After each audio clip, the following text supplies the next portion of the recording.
In our last video, Dr. Alaine Buchanan explained to us her story of when she was considering suicide. Alaine, can you talk about the steps that you took that can inspire people and give hope? Absolutely, absolutely. So there were a few different things that happened right after that particular day. So that was the only time that I have ever been suicidal, and thank God it was just for that one particular day. But the next day and the following days after that, I had a couple decisions to make. I had to decide if I was going to apply for that extension or take the master's degree, and I also had to figure out, or had to start considering, what was going on with me and my relationship with God. And so in regards to the school situation, I called a couple of people. I did not tell them about what had happened on that day. And really, when I called these people, I was just wanting them to say, you know what, Alaine, it's okay if you take the master's degree. You don't have to push forward. But every single person I talked to said, Alaine, you have to push forward with this. There is something for you at the end of this, and you need to keep pushing forward. So I was very angry with those people. I knew that they were right. So I went ahead and I turned in that application, but what was happening on the other end of things was that I would sit at my computer and my hands would literally shake like this.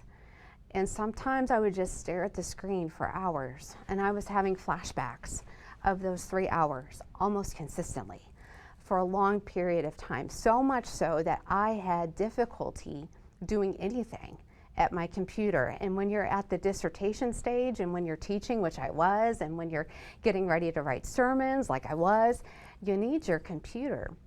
And so after a few weeks, a friend said, you know, you need some help with this. You're not going to be able to finish unless you get some help. So one of my friends recommended that I go see a counselor, and this counselor that she suggested focuses on EMDR, which was a lifesaver for me. So I actually went to counseling. That's one of the first things that I did once I realized that I could go to counseling. It took, like I said, a couple of months really to get to that point where I was ready to do that. And so I did go and get some counseling, and I did counseling all the way through until I actually did pass my dissertation and up until my oral defense, which was a year later. So that was January of 2016. A couple other things that I did was I started focusing more on other people and reaching out to people who had needs that I could help fulfill. So the focus went away from me and what I was going through, and it went on to other people. I also decided that when I was done with my PhD, that I was going to take a year to focus on grieving, lamenting, forgiving, asking for forgiveness, and trying to do what I could to participate in the healing process. And that was a very hard, very vulnerable, very emotional year. And what I mean by that is I told God exactly what I thought of God. Because even up through that time, you know, when I would stand up and speak or teach or do anything like that, my prayer was always, okay, God, even if you're not with me, could you please be with these people? Could you please somehow minister to them?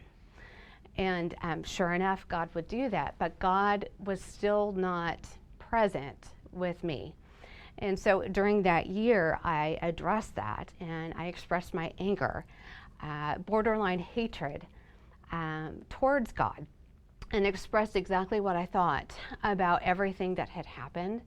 And that was probably one of the most powerful things that I could do, because I was being honest and I was being vulnerable. And in doing so, when we come to the end of ourselves, when we come to the end of everything that we have within us, what happens is God meets us at that point, and God ministers to that particular need. So I did that. Another thing that I did that I had done before this was for devotions, for my spiritual time, and whatever your religion is, whatever your spiritual books are, that'll work for you too. But what I did was I started using the Book of Common Prayer, and I did that because even though I have to spend a lot of time by myself, When I do that, I know that there are literally thousands, if not millions of people around the world who are reading the same thing, who are doing the same thing. So anything that I could do that included other people was really, really helpful in this. And I only opened up to just a handful of people about what was going on in my life. It wasn't that I was trying to hide anything from people, but I was trying to create safe boundaries for myself. And so I think creating safe boundaries is a good thing as well. And you need to tell somebody. You just do. And so if you're in that spot, call, text, and then just wait for them to call you back. And at worst case scenario, Google the suicide hotline and call them, because you matter. Your life matters, your story matters, and I can promise you that maybe not today, but a week or 2 weeks or 3 weeks from now, you're going to be so glad that you chose to live.